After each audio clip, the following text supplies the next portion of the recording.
Hi ನಮಸ್ತೆ. ಆಹಾರ ಬುತ್ತಿಗೆ ಸ್ವಾಗತ. ನೋಡಿ, ಇದು ಅಗಸೆ ಬೀಜ. ಹಿಂದಿನ ಕಾಲದಾಗ ನಮ್ಮಮ್ಮ ನಮ್ಮ ಅಜ್ಜಿ ಈ ಥರ ಚಟ್ನಿ ಪುಡಿಗಳು ಇಲ್ಲದೇ ಊಟ ಮಾಡ್ತಿರ್ಲಿಲ್ಲ. ಅಷ್ಟು ಒಳ್ಳೆ ಚಟ್ನಿ ಪುಡಿ ಇದು. ಹಾರ್ಟ್ ಪ್ರಾಬ್ಲಮ್ ಇರೋರಿಗೆ, ತಲೆ ಬ್ರೈನಿಗೆ ತುಂಬ ಒಳ್ಳೇದಿದು. ಇದು ತಿಂದರೆ ಮಾತ್ರ ತುಂಬ ಒಳ್ಳೆಯದು. ಯಾವಾಗೂ ದಿನ 1-2 ಸ್ಪೂನಷ್ಟು ನೀವು ರೊಟ್ಟಿ ಆಗಿರ್ಬೋದು, ಚಪಾತಿ ಆಗಿರ್ಬೋದು, ಅದ್ರ ಜೊತೆ ತಿನ್ನೋದ್ರಿಂದ ಆರೋಗ್ಯಕ್ಕೂ ತುಂಬ ಒಳ್ಳೆಯದು. ಇದು ಆರೋಗ್ಯಕರವಾದ ಚಟ್ನಿ ಪುಡಿ ಅಂತೀವಿ. ನೋಡಿ, ಎಲ್ಲರ ನೋಡಿರ್ತೀರಿ ಅಂಗಡಿಯಲ್ಲಿ ಆಗಿದ್ದು. ಉತ್ತರ ಕರ್ನಾಟಕ ತುಂಬ ಫೇಮಸ್ ಇದು ಅಗಸೆ ಹಿಂಡಿ ಅಂತ. ಇದು ಇಲ್ಲದೇ ನಾವು ಊಟನೇ ಮಾಡಲ್ಲ, ಆ ಥರ ಫೇಮಸ್ ಇದು. ಇವಾಗ ನಾನು ಇದು ಅಗಸೆ ಹಿಂಡಿ ಹೇಗೆ ಮಾಡೋದಂತ ನಿಮಗೆ ತೋರಿಸ್ತೀನಿ, ಬನ್ನಿ. ನೋಡಿ, ಅಗಲವಾಗಿರೋದೊಂದು ಪಾನ್ ತೊಗೊಳ್ಳೋದು. ಇಲ್ಲ ಅಂದರೆ ನೀವು ರೊಟ್ಟಿ ಮಾಡಿದ ಹಂಚಾಗಿರುತ್ತಲ್ಲ, ಅದರಲ್ಲಿನೂ ಈ ಥರನೂ ಹುರ್ಕೋಬೋದು. ನಾನು 250 ಗ್ರಾಮಷ್ಟು ಅಗಸೆ ಬೀಜ ತೊಗೊಂಡಿದ್ದೀನಿ. ಇದನ್ನು ಇವಾಗ ಚೆನ್ನಾಗಿ ನಾವು ಹುರ್ಕೊಂಬರೋಣ. ಜಾಸ್ತಿ ಸಿಯೋವಂಗೆ ನೀವು ಹುರಿಯೋಕ್ಕೆ ಹೋಗ್ಬಾರ್ದು. ಮೀಡಿಯಮ್ ಆಗಿ ಈ ಕಡೆ ಈ ಹಸಿನೂ ಇರಬಾರ್ದು, ಈ ಕಡೆ ಕಪ್ಪು ಆಗಬಾರ್ದು. ಅಷ್ಟು ಚೆನ್ನಾಗಿ ಇದನ್ನು ನಾವು ಹುರ್ಕೊಂಬರೋಣ.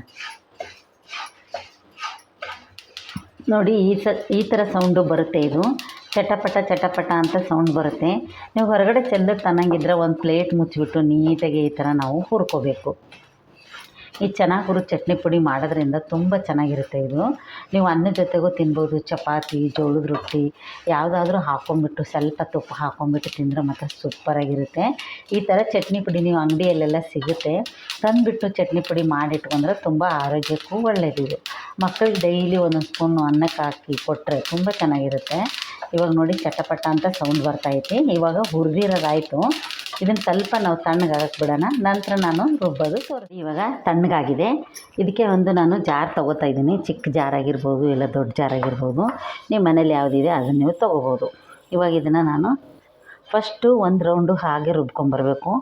ಆಮೇಲೆ ಇದಕ್ಕೆ ಉಪ್ಪು, ಖಾರದ ಪುಡಿ, ಬೆಳ್ಳುಳ್ಳಿ ಎಲ್ಲ ನಾವು ಸೇರಿಸೋಣ.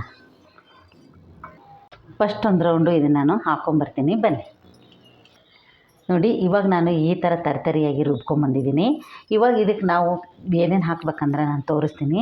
1.5 ಸ್ಪೂನಷ್ಟು ನಾನು ಮಾಮೂಲಿ ಚಿಲ್ಲಿ ಪೌಡ್ರ್ ಹಾಕ್ತಾಯಿದ್ದೀನಿ. ಸ್ವಲ್ಪ ನಾವು ರುಚಿಗೆ ತಕ್ಕಷ್ಟು ಹುಣಸೆ ಹಣ್ಣು, ನೋಡಿ ಹುಣಸೆ ಹಣ್ಣು ಮಾತ್ರ ಹಾಕಲೇಬೇಕು, ಅಷ್ಟು ಚೆನ್ನಾಗಿರುತ್ತೆ. ಆಮೇಲೆ ನಾನು 1 ಸ್ಪೂನ್ ಆಗೋಷ್ಟು ನಾನು ಕಾಶ್ಮೀರಿ ಪೌಡ್ರ್ ಹಾಕ್ತಾಯಿದ್ದೀನಿ. ರುಚಿಗೆ ತಕ್ಕಷ್ಟು ನಾನು 1 ಸ್ಪೂನ್ ಆಗೋಷ್ಟು ಉಪ್ಪು ಹಾಕ್ತಾಯಿದ್ದೀನಿ. ನೋಡಿ, ಇವಾಗ ನಾನು ಇಷ್ಟೇ ಇಟ್ಟು ಸ್ವಲ್ಪ ನಾನು ಬೆಲ್ಲ ಹಾಕ್ತಾಯಿದ್ದೀನಿ. ನಿಮ್ಗೆ ಇಷ್ಟ ಇಲ್ಲ ಅನ್ನೋರು ನೀವು ಬೆಲ್ಲ ಸ್ಕಿಪ್ ಮಾಡ್ಕೋಬೋದು. 1-2 ಗೆಡ್ಡೆಯಷ್ಟು ಬೆಳ್ಳುಳ್ಳಿ ಬಿಡಿಸ್ಕೊಂಡು ನಾವು ಬೆಳ್ಳುಳ್ಳಿ ಹಾಕ್ಕೊಳ್ಳೋಣ. ಇವಾಗ ಇದನ್ನೆಲ್ಲ ಹಾಕ್ಬಿಟ್ಟು ನಾವು ಇದನ್ನು ಇನ್ನೊಂದು ಸತಿ ನಾವು ರುಬ್ಕೊಂಬರೋಣ, ಬನ್ನಿ. ನೋಡಿ, ಎಷ್ಟು ಚೆನ್ನಾಗಿ ಕಲರ್ ಚೇಂಜ್ ಆಯ್ತಂತ. ಇದು ತುಂಬ ಆರೋಗ್ಯಕರವಾಗಿ ಚಟ್ನಿ ಪುಡಿ. ಇದು ನೀವು ಈ ಥರ ಚಟ್ನಿ ಪುಡಿಗಳು ಮನೇಲಿ ಮಾಡಿ ಇಟ್ಕೊಂಡ್ರೆ ನೀವು 6 ತಿಂಗಳು ವರ್ಷಾನುಗಟ್ಲೆನೂ ಇದು ಕೆಡಲ್ಲ, ಏನೂ ಆಗೋಲ್ಲ. ಈ ಥರ ಚಟ್ನಿ ಪುಡಿಗಳು ತಿನ್ನೋದ್ರಿಂದ ಆರೋಗ್ಯಕ್ಕೂ ತುಂಬ ಒಳ್ಳೆಯದು. ಅರ್ಜೆಂಟಾಗಿ ಬಂದು ಮನೇಲಿ ಸಾಂಬಾರು ಮಾಡೋದು, ಪಲ್ಯ ಮಾಡೋದು ಲೇಟ್ ಆದರೆ ಇದೇ ಚಟ್ನಿ ಪುಡಿ ಹಾಕ್ಕೊಂಬಿಟ್ಟು ನೀವು ರೈಸ್ ಜೊತೆಗೂ ತಿನ್ಬೋದು. ತುಂಬ ಚೆನ್ನಾಗಿರುತ್ತೆ. ನೋಡಿ, ಫಸ್ಟ್ ಕಲರ್ ಹೇಗಿತ್ತು, ಇವಾಗ ಹೇಗೆ ಕಲರ್ ಆಯ್ತಂತೆ.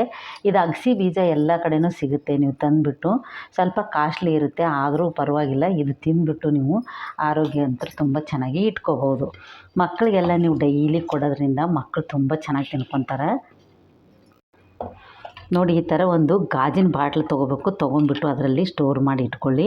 ಇವಾಗ ನಾನು ಒಂದು ಪ್ಲೇಟಿಗೆ ಹಾಕಿ ನಿಮಗೆ ತೋರಿಸ್ತಾ ಇದ್ದೀನಿ. ಇದೆಲ್ಲ ಸ್ವಲ್ಪ ಜಾಸ್ತಿ ತಣ್ಣಗಾಗೋಕ್ಕೆ ಬಿಡಬಾರ್ದು. ಒಂದೇ 1 ನಿಮಿಷ ಹಿಂಗೆ ಹಾಕ್ಬಿಟ್ಟು ತಣ್ಣಗಾದ ತಕ್ಷಣ ನಾವು ಗಾಜಿನ ಬಾಟ್ಲಿಗೆ ಹಾಕಿ ತುಂಬಿ ಇಟ್ಕೋಬೋದು. ನೋಡಿ, ನಾನು ಒಂದು ಪ್ಲೇಟ್ ಆಗಿರ್ಬೋದು, ತಟ್ಟೆ ಆಗಿರ್ಬೋದು, ಅದಕ್ಕೆ ತೆಗೆದುಬಿಟ್ಟು ಒಂದೇ 1 ನಿಮಿಷಲ್ಲೇ ತೆಗೆದು ಈ ಥರ ಆರಿದ ತಕ್ಷಣ ನೀವು ಗಾಜು ಬಾಟ್ಲಿ ಆಗಿರ್ಬೋದು, ಪ್ಲಾಸ್ಟಿಕ್ ಒಳ್ಳೆ ಕ್ವಾಲಿಟಿದಿರ್ಬೋದು, ಅದರಲ್ಲಿ ಹಾಕಿಟ್ಬಿಟ್ರೆ ನೀವು ಒಂದು 6 ತಿಂಗಳವರೆಗೂ ನೀವು ಈ ಚಟ್ನಿ ಪುಡಿ ತಿನ್ಬೋದು. ನೋಡಿ, ಅಗಸೆ ಬೀಜದ ಚಟ್ನಿ ಪುಡಿ ಮಾಡಿದ್ದು ನಿಮ್ಗೆ ಇಷ್ಟ ಆದಲ್ಲಿ ಲೈಕ್ ಮಾಡಿ, ಶೇರ್ ಮಾಡಿ, ಸಬ್ಸ್ಕ್ರೈಬ್ ಮಾಡಿ. ನಮಸ್ತೆ.